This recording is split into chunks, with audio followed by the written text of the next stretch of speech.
and welcome to a very special episode of The Rebecca Saunders Show. We're at episode 52. Yep, we've made it to an entire year of podcasting. I want to thank all of my guests for coming on the show over the last year, and for all of you for listening and watching if you're watching the video version of this podcast. When I start something, like to set myself goals, celebrate success, level up in every area of my life. And so I could think of no better time to share how I celebrate successes than to celebrate it and share it on the celebratory 1 year episode of The Rebecca Saunders Show. I have just got off the back of recording the episode that you would have heard 2 weeks ago with the fabulous Erica Kramer, Queen of Confidence, where I shared that I celebrate and plan my goals each and every year by putting post-it notes on bottles of champagne that I put in my fridge. And so that's what I want to talk to you about today in terms of planning those goals and setting yourself up for success and celebrating those milestones when you get to them. Because I reckon as entrepreneurs and as business owners, we do really badly at stopping and smelling the roses.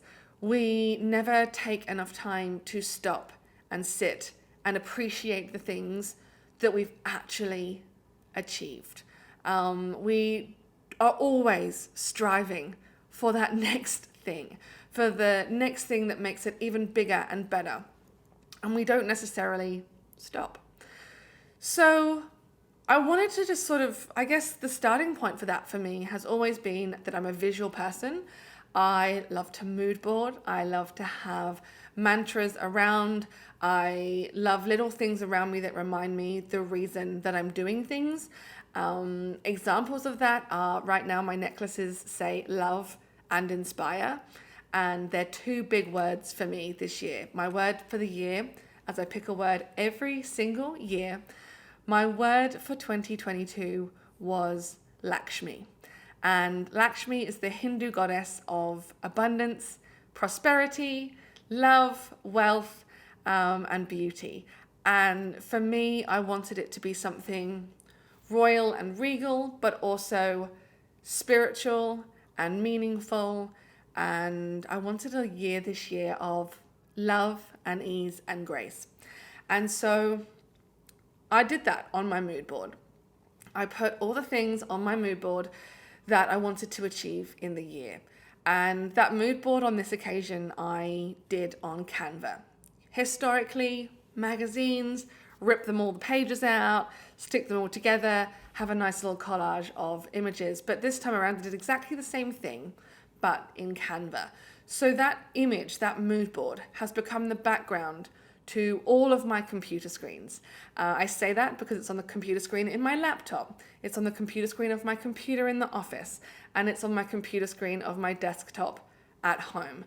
Every time I'm using a computer, I am reminded of the goals and the dreams that I want to achieve each and every day. And it's the premise of those dreams and being visual to me and being visible that I'm reminded of them each and every day. I'm reminded of what I'm doing, why I'm doing it, and what I'm striving for. And so for the last, I'm going to say about 10 years, if not longer, to be honest, but 10 years doing the method that I do now, I have purchased at the beginning of the year a case of my favorite champagne. And the case of champagne that I purchase is Veuve Clicquot. And the reason I purchase Veuve Clicquot is manyfold. I love the flavor of it. I love the taste of it. And that obviously is a big winning factor. But the reason I really got into that brand is the history of the brand. And so I buy myself this case of champagne, and I'm reminded each and every time I drink the champagne of the story of the brand. And I hope I do this a good service in telling this story But Madame Clicquot, who is known and credited for building the champagne house that we now all lovingly know as Veuve Clicquot, was made a widow at the age of 27. Her husband had started the winery, the champagne brand, the champagne house, and she, at the tender age of 27, was made a widow and took over the runnings of the business and the makings of the champagne. Now, along the way, there were so many doubters in terms of a woman couldn't do what she was intending to do. It was men's business. It had always been men's business. It was always going to be men's business. And she, as a feisty 27-year-old, was hell-bent on making this business something that she could be proud of, something her husband would be proud of, and something that her daughter and family would be proud of, and something that would have a legacy. And I researched the brand a little bit further, and the word Veuve is French for widow.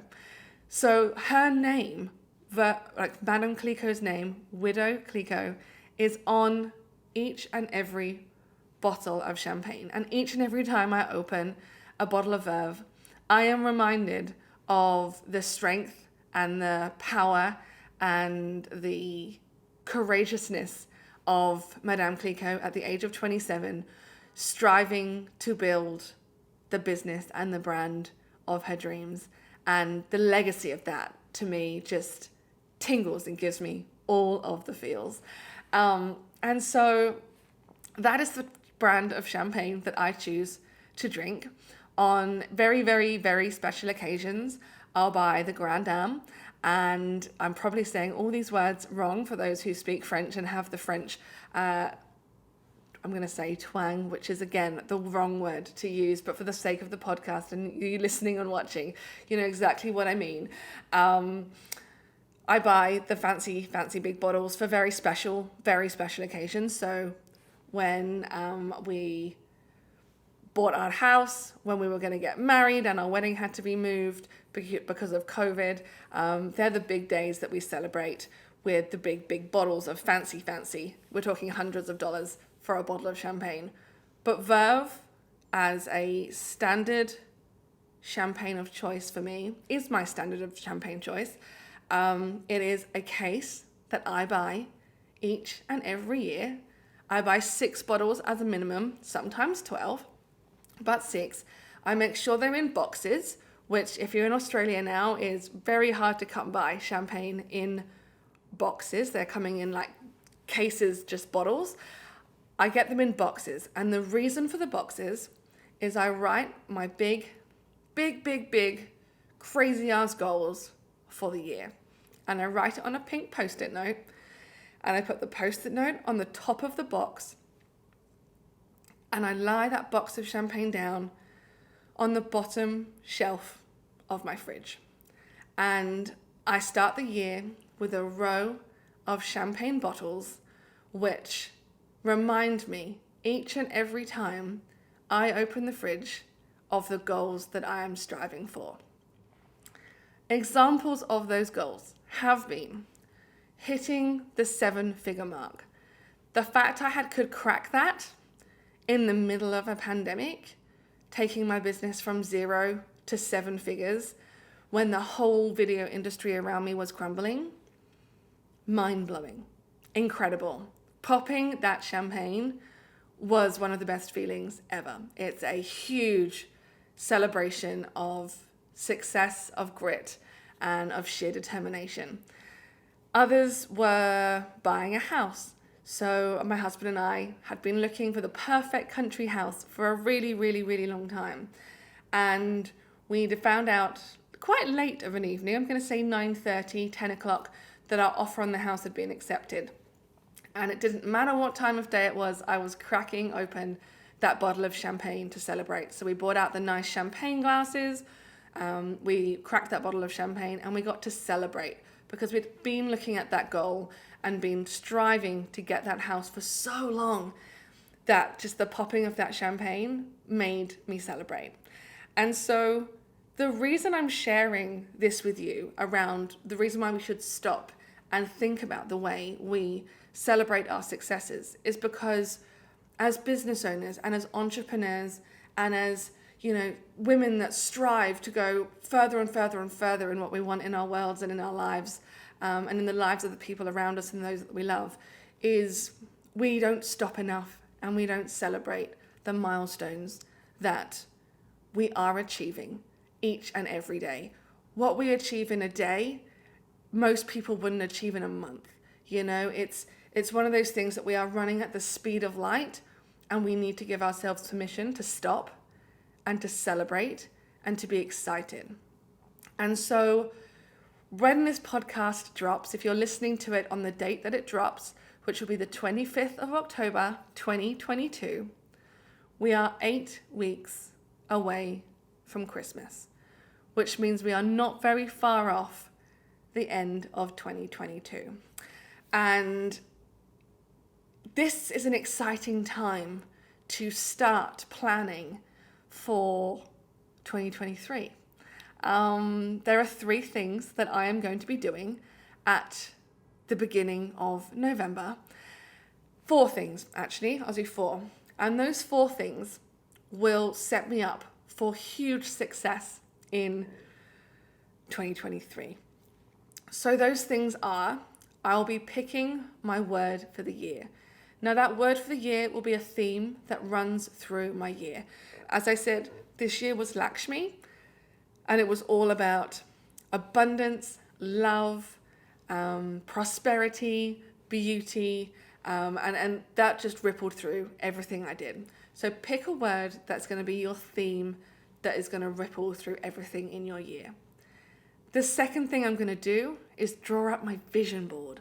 To start that process, I'm going to do something a little bit different this year, and I'm going to take last year's board and I'm going to switch out all the images that were in that board, and I'm going to switch them with the images of the things that I've done this year.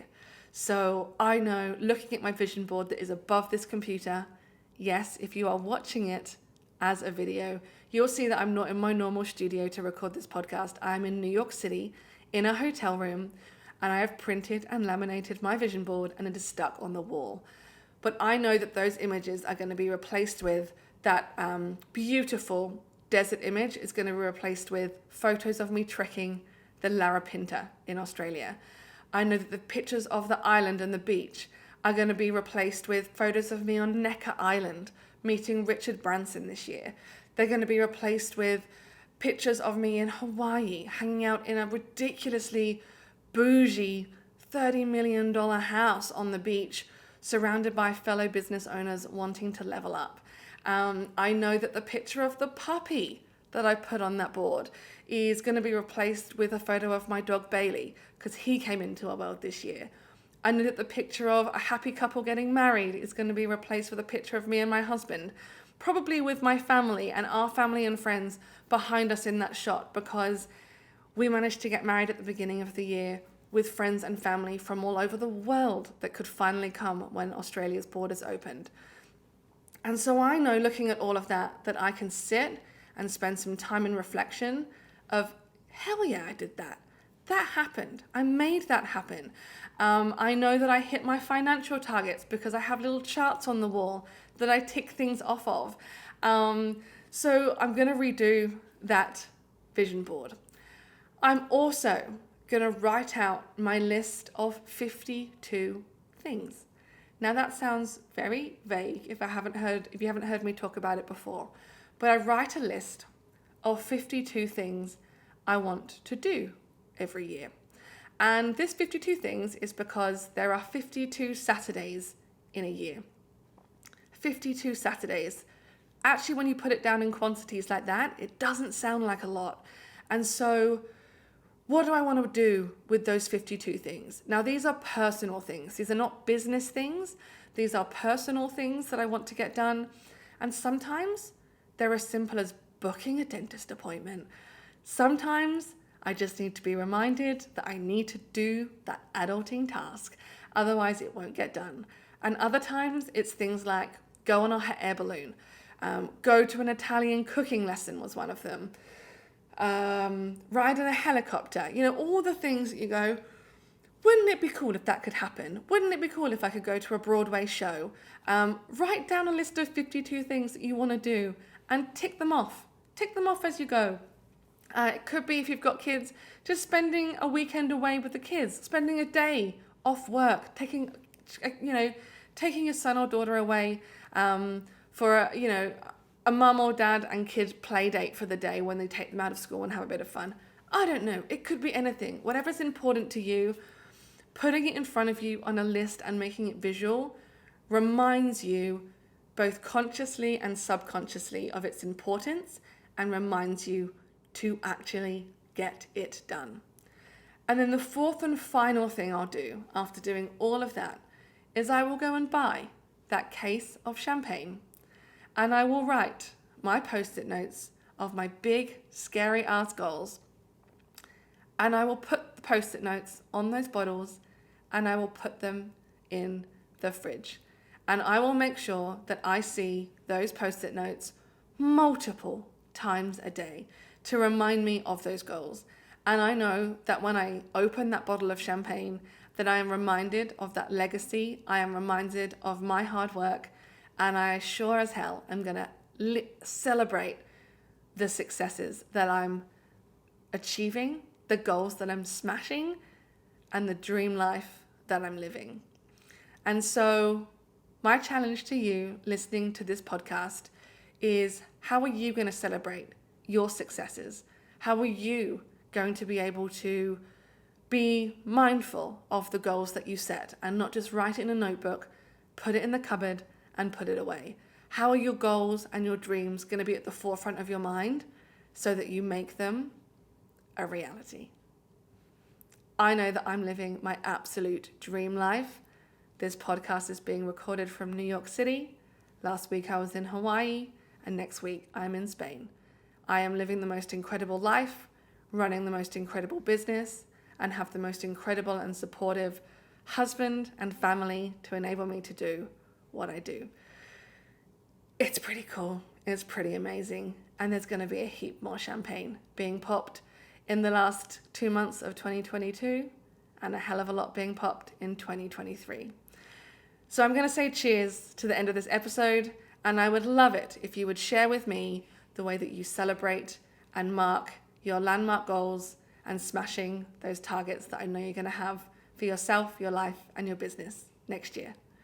Thanks for listening. Thanks for tuning in. And I cannot wait to chink glasses to your success of 2023.